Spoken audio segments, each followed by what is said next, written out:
Hey everybody, it's Brian here with Fishing Hype Outdoors, and I just wanted to give you a quick little glimpse on the Humminbird Helix units and it happens on any of the Humminbird units, but a real cool feature I like is the contour coloring, and it works really awesome with the mapping from Lake Master. I mean, the detail is incredible, and then to be able to highlight different colors and stuff is something you really need to have on a boat. It really cuts down trying to look at a map and really figure out what's what out there for depth ranges. So I'm going to show you here.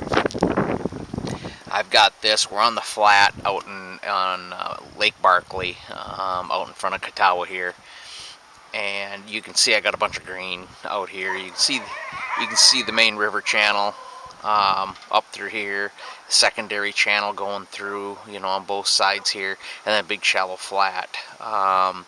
And what I've done is in my menu, I have got it so I have got 5 foot of water highlighted, and then I've also gone in and I gave it a plus or minus of 5 feet. That way it actually goes from 0 down to 10 feet is going to be, I've had it colored green, so I know that's going to start being shallow area. And then I've got it set up that my shallow water is 0 to 3 feet or 3 feet under, and that's shaded in red here. And what I've done is you go into menu, and you come back here to charts, and you got navigation.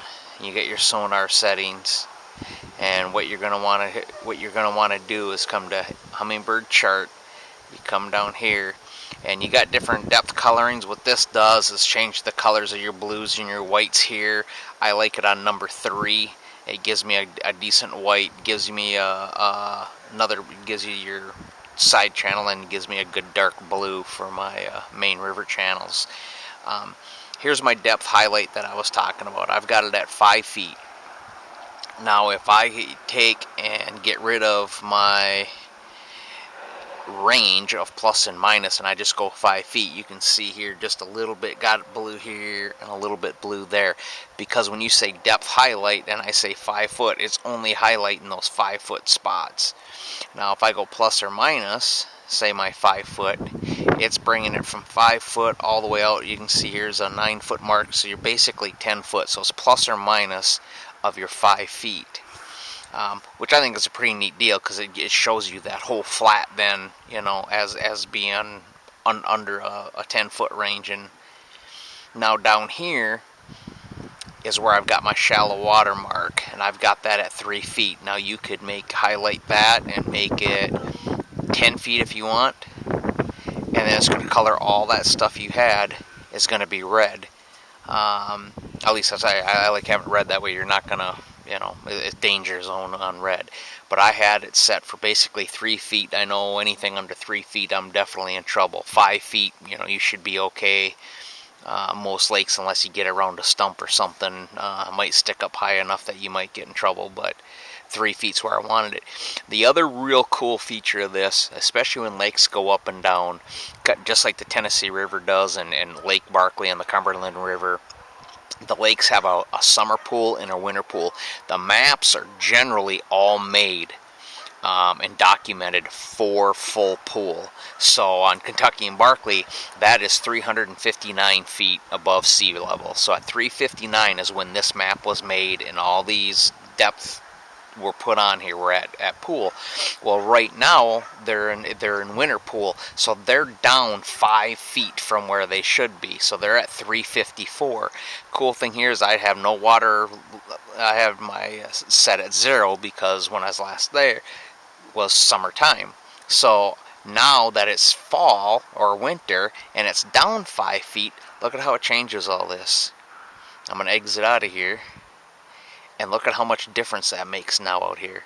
Because that water's dropped. This is no longer, this is only a foot, maybe 2 foot of water. It's no longer 7 foot of water, because the water's dropped. So you can go in there on whatever lake you're on. Like down here, I'm on Okeechobee right now. We're at 15.5. There's times when this lake's been down to 10 foot, 12 foot. That changes a lot out here too, as to where you're going to have, you know, sandbars out or gravel bars out that right now you're running over, that on here you can adjust your map to let you know where that stuff is. So you can see in the summertime with 2 red lines where I've ran across this. I don't want to be running across that right now. In the summertime you can, because there's going to be 5 to 7 foot of water across there. Right now there's only a couple feet. All it takes is one stump and you're in trouble.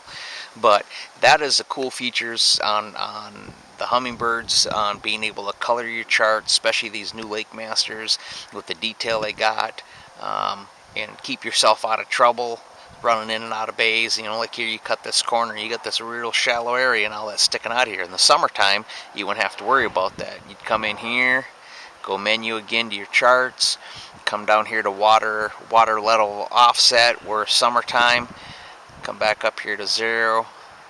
That's still green. You can run across that now. A lot of this you can run across. You got 7 foot here.